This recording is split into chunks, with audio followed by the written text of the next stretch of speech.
Assalamualaikum warahmatullahi wabarakatuh. Kali ini Anak Lang akan membahas tentang kelabang.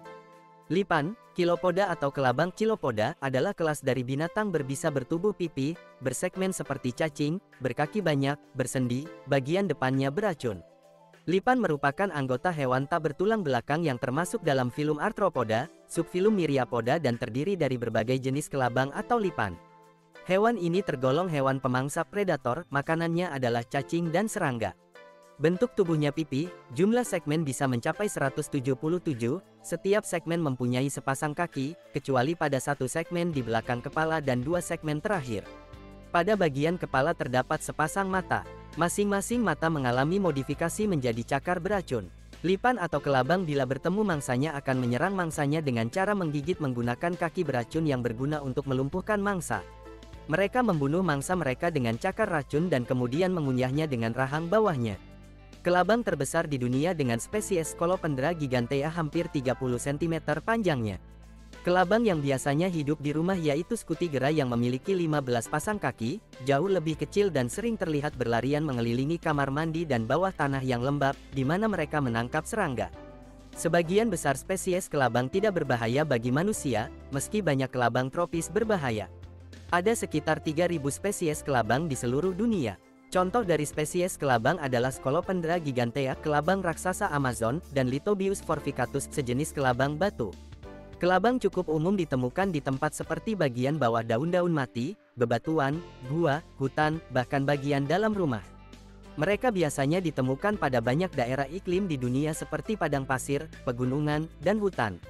Mereka adalah arthropoda soliter penyendiri, dan nokturnal. Pada siang hari mereka pergi untuk mencari perlindungan di lahan basah dan gelap, tetapi jika cuaca terlalu basah atau terlalu kering, mereka mencari tempat lain atau datang untuk berlindung di dalam rumah. Spesies yang hidup di zona beriklim dunia biasanya lebih kecil hingga 10 cm dari mereka menghuni daerah khatulistiwa yang lembab, yang dapat melebihi 30 cm. Kelabang dianggap sebagai hewan berbisa meskipun bisa kelabang kurang mematikan manusia, tetapi di dapur Thailand dan di beberapa bagian Afrika. Bahkan pengobatan Cina memotong atau menggunakan bagian dari kelabang sebagai obat untuk penggunaan oral, meskipun efektivitas pengobatan ini belum terbukti secara ilmiah.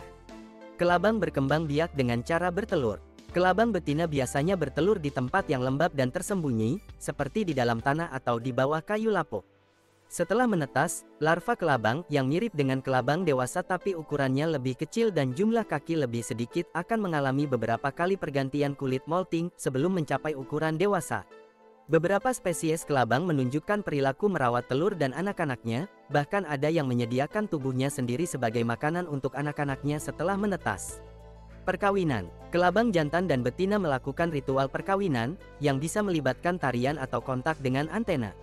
Bertelur. Kelabang betina meletakkan telur di tempat yang lembab dan terlindung, seperti di dalam tanah, di bawah kayu lapuk, atau di tempat-tempat lain yang menyediakan kelembapan dan perlindungan. Perawatan telur. Beberapa spesies kelabang menunjukkan perilaku merawat telur mereka dengan cara melingkarkan tubuh di sekitar telur untuk perlindungan dari predator atau jamur.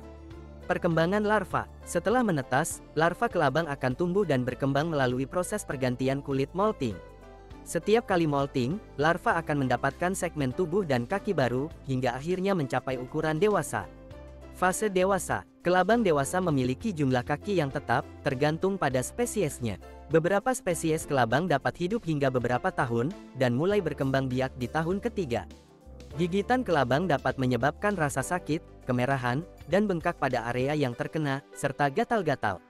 Pada beberapa kasus yang jarang terjadi, gigitan kelabang dapat memicu reaksi alergi yang lebih parah, seperti sesak napas, detak jantung cepat, atau bahkan syok anafilaksis, yang membutuhkan penanganan medis segera.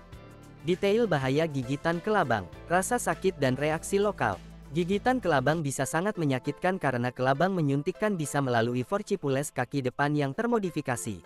Nyeri, kemerahan, pembengkakan, dan gatal-gatal adalah gejala umum yang sering terjadi. Reaksi alergi. Beberapa orang mungkin mengalami reaksi alergi yang lebih serius terhadap bisa kelabang. Gejala alergi bisa berupa ruam, gatal-gatal, pembengkakan pada wajah atau bibir, kesulitan bernapas, detak jantung cepat, dan bahkan syok anafilaksis. Infeksi. Meskipun jarang, luka gigitan kelabang dapat terinfeksi jika tidak dibersihkan dengan benar. Dampak pada sistem pernapasan dan jantung. Dalam beberapa kasus yang sangat jarang terjadi, bisa kelabang dapat memengaruhi sistem pernapasan dan jantung, menyebabkan kesulitan bernapas atau bahkan gagal jantung. Pertolongan pertama, jika Anda digigit kelabang, segera lakukan langkah-langkah berikut. 1. Bersihkan area gigitan. Cuci area yang digigit dengan air mengalir dan sabun ringan. 2. Rendam air hangat. Rendam area yang digigit dalam air hangat untuk membantu mengeluarkan racun dan mengurangi rasa sakit. 3. Kompres dingin. Gunakan kompres dingin es yang dibungkus kain pada area gigitan selama 10-15 menit untuk mengurangi pembengkakan dan rasa sakit. 4. Obati gejala. Jika gatal, gunakan antihistamin. Jika sakit, gunakan pereda nyeri.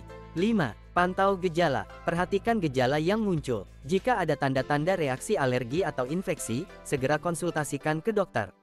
Penting untuk diingat, lipan tidak agresif dan biasanya hanya menggigit jika merasa terancam atau terganggu.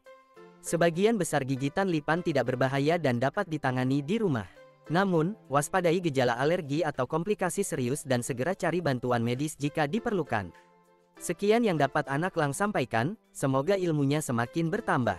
Wassalamualaikum.